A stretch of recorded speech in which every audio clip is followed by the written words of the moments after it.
ကင်ညာကသရဖေပီလေးနဲ့ဂိမ်းတူသွားဆောက်ခဲ့ရပေါ့နော်အဲ့ဒီမှာသရကဒီနေ့လုံးမမြင်ရတဲ့ဖာဆာမာလေးကိုကန်လိုက်ပါတယ်ဒီမှာကိုရီဘက်ကလက်စီတော့ရဲ့ဂျူလီယန်အင်ဂျလာရဲ့အာကတ်ရဲ့ပါရပေါ့နော်မင်းဆိုထုံးစံတိုင်းအောက်လင်းကိုဆင်းပြီးတော့ကူတယ်ပေါ့နော်အဲ့ဒီမှာခြုံထဲကနေဟာနာပူဇာကြီးကထွက်လာလို့ဟာနာပူဇာကိုတီးပေးလိုက်တယ်သူပိုင်းနေ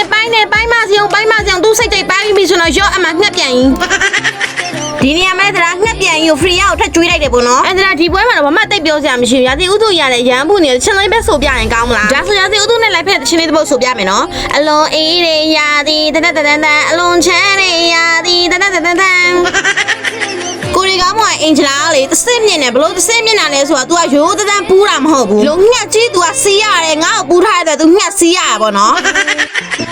ကျမတော့ဘာပြောကောင်းမလဲဘာမေ့ပဲကန်ကန် sky မီစာတော့ပွဲတိုင်းကိုထည့်တာအဲ့လိုပွဲတိုင်းထည့်လို့ရလာတယ်ကြိုးကျေးဇူးလဲကြည့်လိုက်အောင်လေဒီမှာစတိုင်နောက်ထပ်ကေးပြမယ်အဲ့လိုအရန်ပြေးချင်တဲ့သူတွေကိုငှက်လေးပြောင်းပြီးတော့ like ပြီးတော့ love ဒီမှာဆိုရင်ဟာဘူဇာနဲ့ဆို travel ကေးအောင်ထွက်သွားပြီဒါနဲ့မီနီရဲ့မြန်ရမလားဆိုပြီးတော့တာမရပါဘူးဟဲ့သူတို့ကလည်းစေတနာအားကောင်းကြပေးကမပေးဘူးဒီနေရာမှာနင်တို့တစ်ချက် show ချီအောင်အားကမင်းဘာဝင်လောက်တာတော့အဲ့ဘက်ကိုဟာပါသွားလောက်တာတော့မေးပေအောင်သူပြောတာတော့ line ကျသွားလို့ပြောတာပဲငါတော့ line ကျသွားတယ်လို့မထင်ပါဘူးတမင်တကာဝင်သွားသလိုပဲ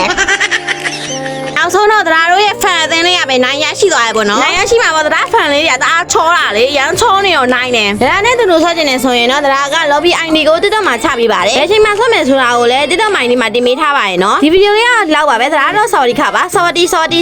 ခ